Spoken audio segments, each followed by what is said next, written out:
pues Evangelio según Juan, capítulo 11, versículo 12. Dijeron entonces sus discípulos: Señor, si duerme, sanará. Pero Jesús decía esto de la muerte de Lázaro, y ellos pensaron que hablaba del reposar del sueño. Entonces Jesús les dijo claramente: Lázaro ha muerto, y me alegra por vosotros de no haber estado allí, para que creáis, mas vamos a él. Dijo entonces Tomás, llamado Dídimo, a sus condiscípulos: vamos también nosotros para que muramos con él. Amén. Estamos en un contexto en donde inicia el capítulo diciendo que nuestro Señor se encontraba al otro lado del Jordán. Se presentó algo en Betania. Vimos que Betania quedaba más o menos a unos 3 kilómetros de Jerusalén, hacia el lado del Monte de los Olivos. Y se presentó una situación. Había allí en Betania unos hermanos que amaban a Cristo y Cristo les amaba a ellos. ¿Recuerdan cómo se llamaban estos 3 hermanos? María, Marta y Lázaro. Lázaro enfermó gravemente y sus hermanas mandan un mensajero al Señor para informarle de la situación. Aquel mensajero llega a donde nuestro Señor y le dice: al que amas está enfermo. Y el Señor dice: esta situación y toda esta enfermedad es para la gloria de Dios. El mensajero regresa a donde Marta y María y observamos en el contexto que nuestro Señor se quedó 2 días más a donde estaba. Y finalmente le dice a sus discípulos: vamos a Judea. ¿Y cuál fue la reacción de ellos? Bueno, Señor, vamos contigo. Qué chévere volver a Judea. Pero Señor, venimos de allá hace poco. Los judíos, los principales de la nación, los escribas, sacerdotes, fariseos, saduceos, todos ellos buscan matarte. ¿Volver allá otra vez? Entonces el Señor les dice: vamos, porque nuestro amigo Lázaro duerme y debo ir a despertarle. Entonces aquí continúa el relato, la historia de lo que está pasando en el versículo 12. Entonces dijeron los discípulos: Señor, si duerme, sanará. ¿Qué pensaban ellos que nuestro Señor estaba diciendo? ¿O a qué se estaba refiriendo? Al sueño, al reposo corporal. Sin darse cuenta que se estaba hablando de la muerte. Tal vez creían que dormir era un síntoma de recuperación y una señal de mejoría. Y es cierto que el sueño en muchas ocasiones nos ayuda. ¿Quién no se ha recuperado con una buena siesta? Sí, el sueño nos reconforta, nos ayuda. Pero lo que ellos pensaron aquí es que Lázaro estaba descansando, que se salvaría, que sería preservado. Ahora, ¿será que el sueño tiene la capacidad de regresar a nosotros la salud?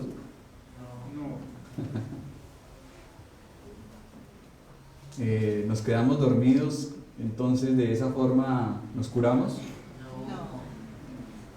Si así fuese, en lugar de ir a visitar al médico o al especialista cuando nos sentimos mal, entonces prepararíamos la cama para irnos a dormir y sería algo más práctico y económico, ¿no es cierto? Sí. Pero todo parece indicar que la renuencia de los discípulos en volver a Judea era la verdadera razón por la que estaban sin entendimiento de lo que Jesús les estaba declarando. Si Lázaro duerme, está mejorando y no hace falta que vayamos a Judea. ¿Para qué encaminarnos en ese viaje tan largo si no hay necesidad de ayuda? Pero realmente estos acobardados discípulos estaban llenos de miedo y de pavor, y por eso querían cuidar su propia integridad física y estaban disimulándolo, diciendo, bueno, si Lázaro está enfermo, entonces sanará. Pero realmente estaban acobardados por volver a Judea. Y aunque parezca gracioso, podemos pensar cuántas veces el miedo nos acobarda, cuántas veces el temor nos paraliza, nos bloquea. ¿Cuántas veces por causa del temor no entendemos lo que nuestro Señor Jesucristo está diciendo? Y tratamos de acomodar la palabra del Señor para entender lo que nosotros queremos entender. Eso era lo que le estaba ocurriendo aquí a los discípulos. Es habitual presenciar cómo los hombres somos incapaces de entender lo que no deseamos entender y de ver lo que no queremos ver. Se cuenta que un hombre construyó un barómetro. ¿Alguien sabe qué es un barómetro?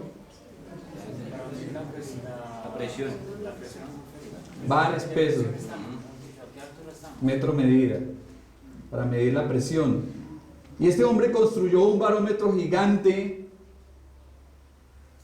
y era la figura, se proyectaba la figura de un hombre que en buen tiempo aparecía allí erguido y valiente.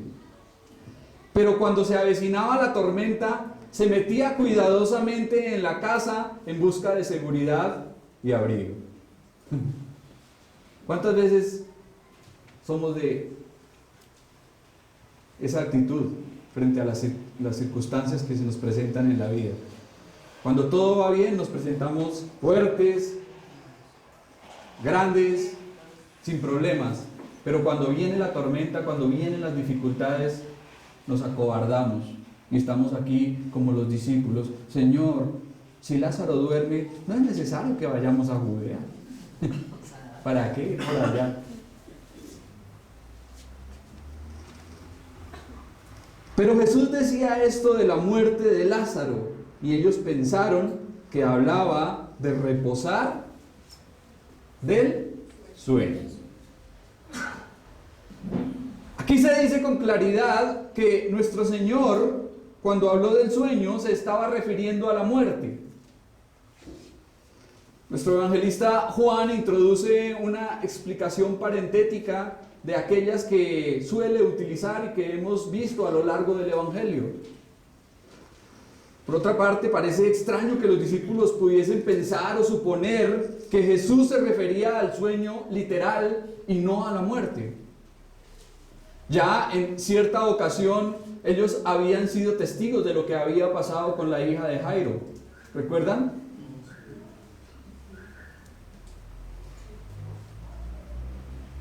¿Qué pasó con la hija de Jairo? ¿Cómo estaba esta muchacha, esta niña? Muerta. Muerta. Y si recordamos, Pedro, Jacobo y Juan y los demás discípulos estuvieron allí en el momento en que el Señor dijo: la niña no está muerta, duerme. Y la cogió y la levantó. Y ella se levantó.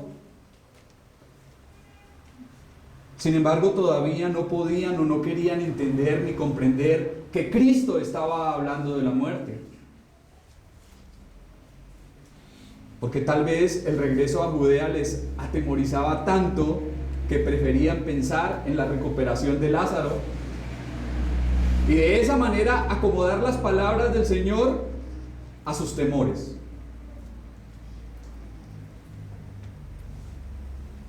Los discípulos aquí se encontraban acobardados, apocados, llenos de pánico. Pero lo que no tuvieron en cuenta era quién estaba con ellos. Y así nos ocurre a nosotros muchas veces, cuando el miedo nos invade. Y hay situaciones en que tal vez nos aterrorizamos tanto hasta paralizarnos. Pero se nos olvida quién está con nosotros. Se nos olvida poner la mirada en Cristo. ¿Recuerdan qué le ocurrió a Pedro mientras estaba allí en medio de la tormenta? Mientras puso su mirada en Cristo, caminó sobre las aguas. Pero tan pronto quitó su mirada del Señor, empezó a hundirse. Y así nos ocurre a nosotros, en cualquier circunstancia de la vida. Si tenemos nuestra mirada puesta en Jesucristo, saldremos adelante. Pero si quitamos la mirada del Señor, nos vamos a hundir. El agua nos va a anegar. Nos vamos a ahogar. Las circunstancias van a ser superiores a nosotros. Por eso dice el autor de la epístola a los hebreos: puestos los ojos en Jesús, el autor y consumador de la fe. Sin importar lo que sea o lo que venga, miremos al Señor Jesucristo por la fe. Así las cosas sean difíciles. Y no dejemos que el temor y la desconfianza nos aturdan, nos dejen paralizados, como ya lo dije, inactivos. Por otra parte, la incomprensión de los discípulos es un gran ejemplo de necedad y muestra claramente lo sensuales y carnales que seguían siendo estos hombres en sus mentes. Ahora, ¿será que con estos discípulos, así como estaban en aquel momento, nuestro Señor trastornaría al mundo? Si no hubiese sido por el poder y el denuedo que el Señor puso en ellos después del día de Pentecostés, por lo que Dios hizo en ellos a través de su Espíritu Santo, que eran hombres valientes que se paraban delante de miles de personas y les predicaban con denuedo. No, si Dios no lo hubiese hecho, nunca hubiésemos tenido el registro de lo que ocurrió en el libro de Hechos de los Apóstoles. Todas esas maravillosas predicaciones, todas esas almas convertidas, tantos milagros y tantas cosas que pasaron allí. Estos hombres demostraban que por sí mismos no podían hacerlo. Y podemos aquí pensar en que Dios hace siempre cosas grandes con hombres que pequeños. Dios utiliza a hombres vacilantes para convertirlos en hombres seguros. Dios cambia al malo en un hombre bueno. Por lo tanto, nuestra tarea no debe ser predicar a Cristo de boca, porque siempre habrán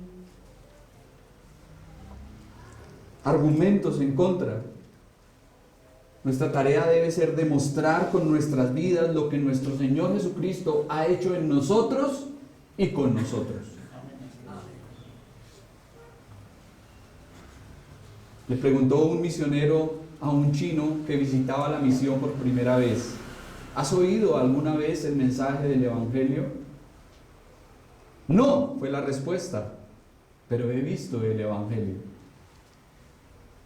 Conozco a un hombre que era el terror del pueblo, era esclavo del opio y más peligroso que una bestia feroz. Pero cambió completamente cuando conoció a Cristo. Ahora es bondadoso y suave en el trato y dejó el vicio. Esa clase de testimonios son los que impactan a las personas. Esa clase de testimonios son los que sirven para que otros miren al Señor. No es tanto lo que se pueda hablar, No es tanto lo que se pueda decir, yo soy cristiano, llevo tantos años asistiendo a la iglesia, pero ¿qué ha hecho Dios en su vida? ¿Qué ha hecho Cristo? ¿Sí? Versículo 14. Entonces Jesús les dijo claramente: Lázaro ha muerto. Finalmente aquí nuestro Señor expone abiertamente a los discípulos el hecho y la muerte de Lázaro. Y les dice sin reservas, sin enigmas, algo que ya sabía. Les notifica: Lázaro ha muerto. Lázaro, nuestro amigo, ha muerto. Por su parte, vemos que ellos recibieron la noticia sin dudarlo. No le preguntaron al Señor: ¿cómo lo sabes? ¿O será verdad? No.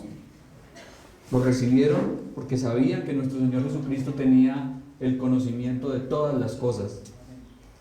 No lo cuestionaron. El Señor ya les había dicho: vamos a Judea. Lázaro duerme. Y finalmente les dice: Lázaro ha muerto. Y vemos aquí cómo el Señor progresivamente les va mostrando cuál es la situación. Qué sabiduría la de nuestro Señor Jesucristo para comunicar una mala noticia. Impresionante. Nuestro Señor era cuidadoso con los sentimientos de sus discípulos. Tal vez no quiso lastimarlos diciéndoles de una manera lúgubre: Lázaro ha muerto. ¿No? El Señor era cuidadoso y les fue diciendo progresivamente. Y debemos aprender de esta forma a actuar como nuestro Señor, ¿no? Muchas veces tenemos que dar malas noticias y generalmente decimos: ¿qué prefiere, la mala o la buena? Tengo dos noticias, una mala y la otra peor. Como dos amigos futbolistas cristianos que se pusieron a hablar de cómo sería el cielo y si allí habrían canchas de fútbol. Así que hicieron un trato. El primero en morir se le aparecería al otro y le contaría. Entonces uno de ellos murió a los 2 días y se le apareció al vivo y le dijo: te tengo 2 noticias, una buena y la otra mala. Entonces el amigo le dijo: bueno, pues dímela, a ver, ¿qué es? ¿De qué se trata? Bueno, la buena noticia es que en el cielo sí hay canchas de fútbol. Pero la mala es que tú ya estás alineado para el partido del sábado.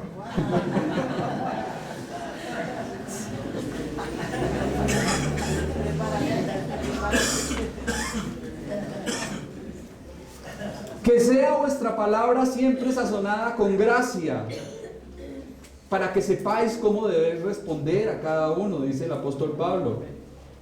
Que vuestra palabra sea sazonada, que sea con gracia, que sepamos decir las cosas como conviene. Por otra parte, la experiencia de Lázaro nos recuerda algo que se convierte en una realidad para todos. Y es que tarde o temprano, algún día todos vamos ¿a qué? A morir. A morir. Sin excepción alguna. Absolutamente todos vamos a tener que pasar por ese momento. Dijo alguien: según las estadísticas, 1 de cada 1 muere.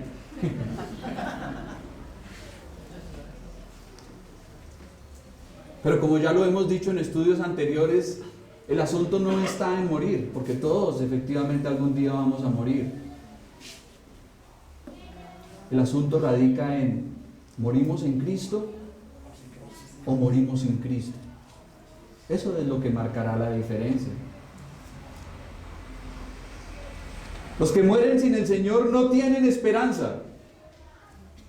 Por eso el Señor le dice, ¿recuerdan algún pasaje que miramos en un capítulo anterior, en donde el Señor decía: si no creéis que yo soy, en vuestro pecado moriréis? Los que mueren sin Cristo mueren en su pecado. De esta manera llegan a la presencia de Dios y Dios los ve culpables. los condena. Para ellos no hay esperanza, para ellos no hay ninguna oportunidad de salvación. Pero los que llegan a Dios en Cristo son justificados. Hemos venido hablando los miércoles de los beneficios que nuestro Señor Jesucristo ha otorgado a nosotros, la salvación. Y hemos hablado de propiciación, de justificación, de santificación, redención, glorificación. Todas esas cosas Dios las ha hecho por nosotros en Cristo. De manera que si una persona muere en el Señor Jesucristo, ¿para dónde va? Ya hablábamos un poquito de esto el domingo anterior. ¿Qué decíamos? Que cuando una persona muere en Cristo, ¿a dónde va? A la presencia del Señor. Su espíritu vuelve a Dios que lo dio, su alma va al Señor, mientras su cuerpo está en el polvo de la tierra, esperando el momento en que deba ser despertado, levantado, para ser transformado y revestido en un cuerpo de inmortalidad y de gloria, según lo dice el apóstol Pablo.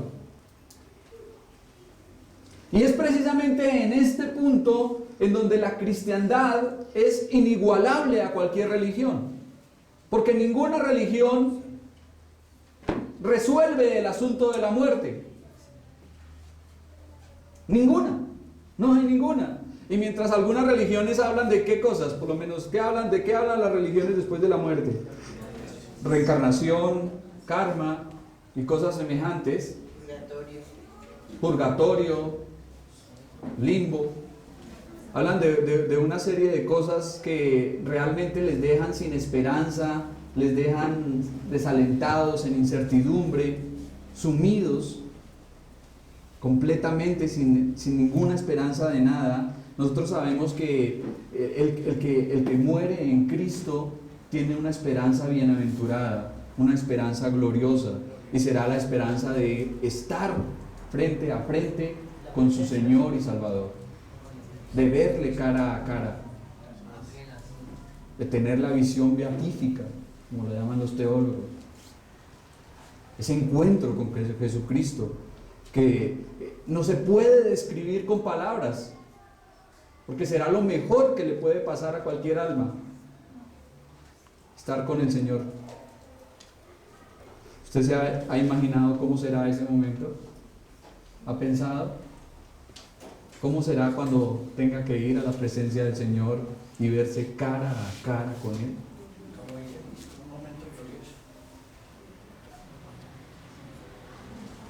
Es importante hacernos la pregunta. Versículo 15. Y me alegro por vosotros de no haber estado allí para que creáis, mas vamos a Él.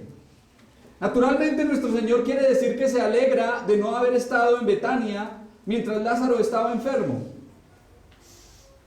de no haberle curado antes de su muerte, pues lo que vendría ahora sería muchísimo más provechoso para los discípulos.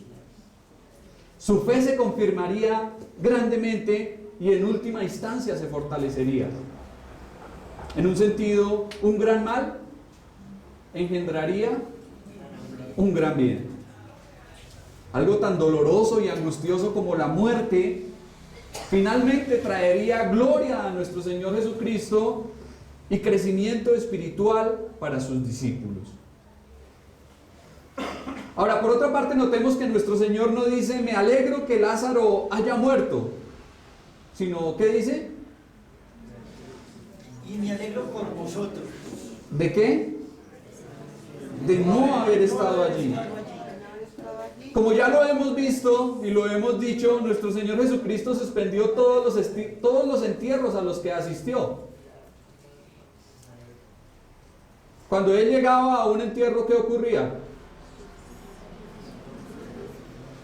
El entierro se paralizaba, porque el muerto volvía a la vida.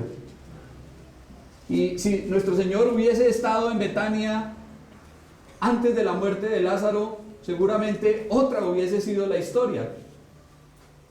Por eso el Señor dice, me alegro de no haber estado allí y me alegro por vosotros.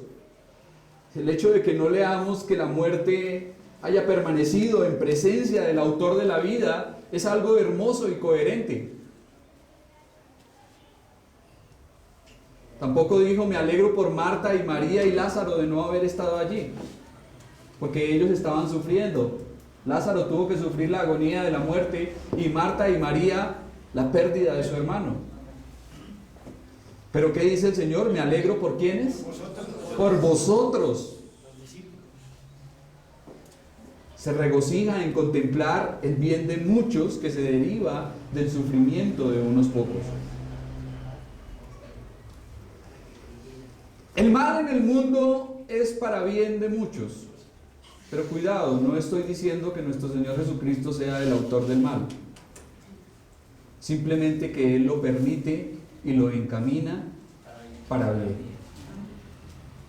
A veces hay situaciones difíciles por las que, como ya lo hemos dicho, tenemos que atravesar situaciones complejas, difíciles, adversas que tenemos que atravesar en la vida.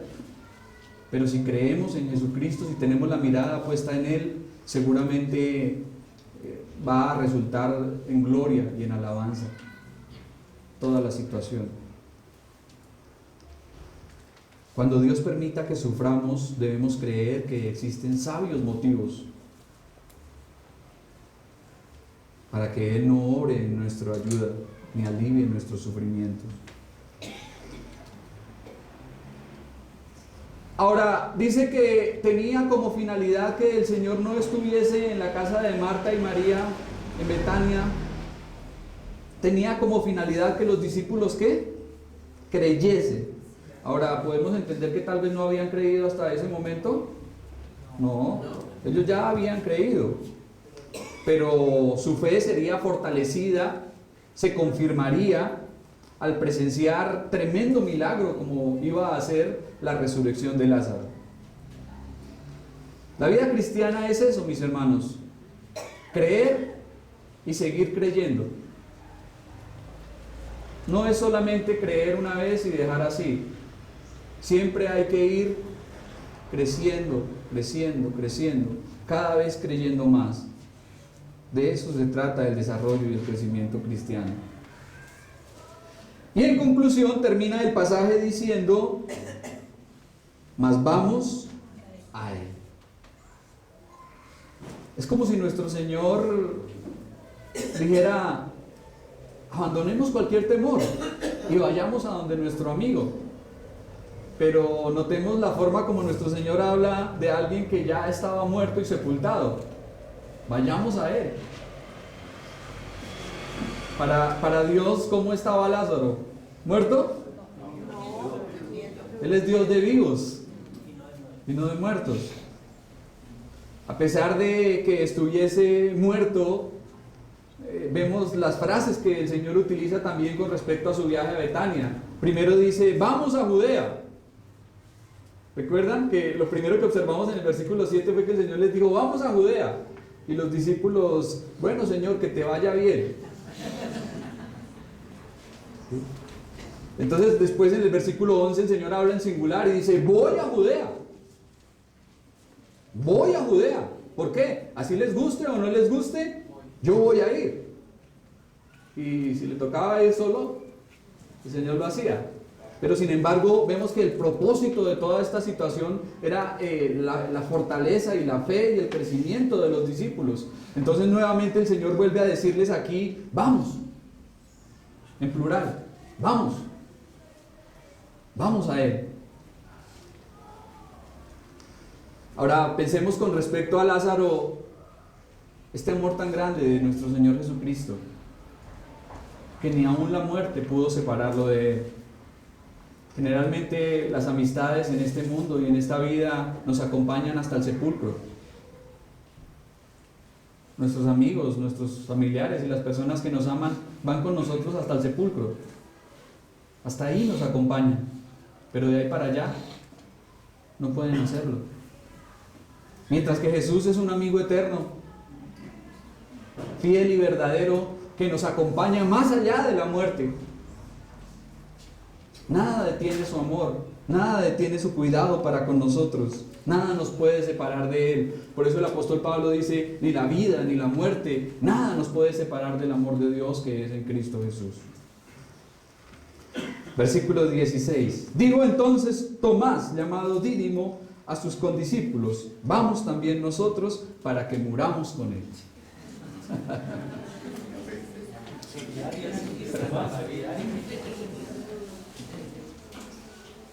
Los discípulos estaban acobardados, como ya lo dije. Estaban esperando y mirándose allá entre ellos a ver qué iba a pasar. ¿Vamos o no vamos? Pero es que esos sacerdotes allá están que nos tragan vivos. ¿Volver a Judea?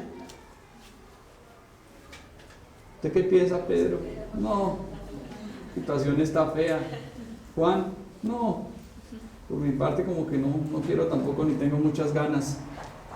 Pero aparece Tomás, llamado Dídimo, y dice: vamos también nosotros para que muramos con él. Qué gran fe la de este hombre.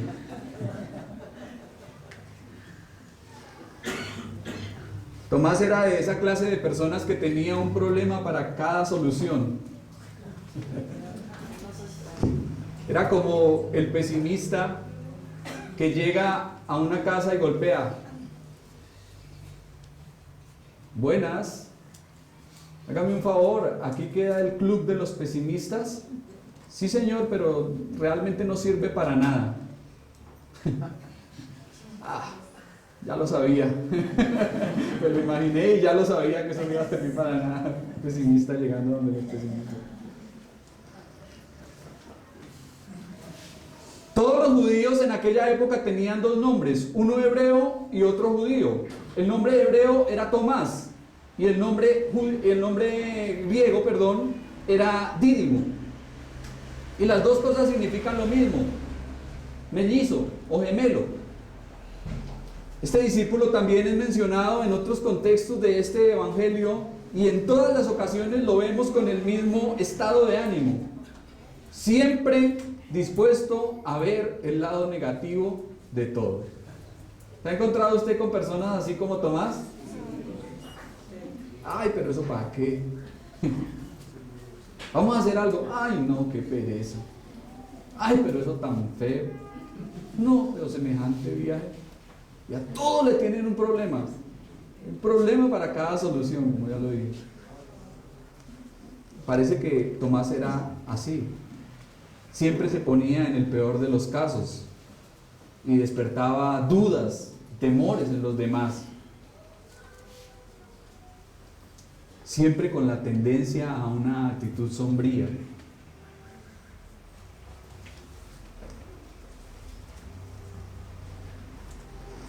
A pesar de todo, no dudamos en que Tomás haya sido un hombre fiel, alguien valiente y leal, alguien que dice acá: no abandono al Señor, a pesar de que ir a Judea represente la muerte. ¿El mismo Tomás incrédulo? ¿Estamos hablando del mismo? Sí, el mismo Tomás incrédulo. El que reconocemos como el incrédulo, ¿no? Más adelante lo veremos que le dice al Señor: no sabemos a dónde vas, ¿cómo sabremos el camino? Y allí el Señor le dice: Tomás, yo soy el camino, la verdad y la vida, nadie viene al Padre sino por mí. En otra ocasión lo veremos diciendo: no, yo no creo hasta que no ponga mi dedo en la llaga y compruebe y cerciore que sí se trata de mi Señor. Y esa incredulidad fue lo que lo llevó a tener esa declaración de fe tan grande y contundente más adelante, esa declaración gloriosa: Señor mío y Dios mío. Parece ser que Tomás era un hombre que le gustaba probarlo, comprobarlo todo. Era alguien que tenía un espíritu científico. O de pronto desconfianza. Parece ser que al hombre le gustaba cerciorarse y asegurarse de que las cosas fuesen, ¿sí?, como debían ser. Era alguien que dudaba, pero también era alguien que le gustaba verificar, tener pruebas tangibles de las cosas. Y podemos decir: ay, ese incrédulo de Tomás, y echarle todo el agua sucia. Pero lo veremos más adelante, según la historia, que este mismo hombre pesimista fue más tarde el primer apóstol en predicar el Evangelio en la India. Según la historia, se adentró en Oriente más de lo que sabemos de ningún otro. Y fue el mismo que se atrevió a ir a los pueblos donde reinaba el asesinato. Realmente el hombre tenía convicciones profundas y estuvo dispuesto a ir hasta el final por Cristo y morir por la causa de Cristo. Siguió predicando y fue arrestado por los agentes del gobierno romano y ejecutado en la isla de Malta. El hombre era un hombre, siempre que hablamos del incrédulo, pero seguramente tendría más fe que muchos de nosotros, ¿no es cierto? Lo que pasa es que la forma de creer de Tomás era diferente a la de los demás. Él tenía una personalidad y un carácter diferente.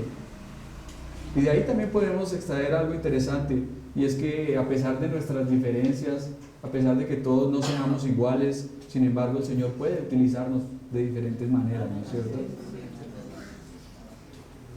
Seguramente Tomás fue como Pedro cuando dijo: Señor, estoy dispuesto a ir hasta la muerte contigo. Y cuando vino la hora crítica: maldición que no lo conozco. Pero si tú eres de los que estaba allá con ellos, tú hablas igual, y tú eres allá de esos galileos que no lo conozco. Y maldijo. ¿Por qué? Porque, como ya lo dije, en nuestras fuerzas no podemos hacer la obra de Dios. Si no fuese por lo que el Señor Jesucristo hace en nosotros por medio de su gracia y su poder, no podríamos hacer nada. Somos totalmente incapaces de hacer algo para Dios si no fuera por su gracia que nos sostiene, por el poder que Él ha depositado en nosotros. Necesitamos confiar en todo tiempo que es el poder del Señor lo que nos mantiene y ayuda, y no nosotros mismos. Oremos.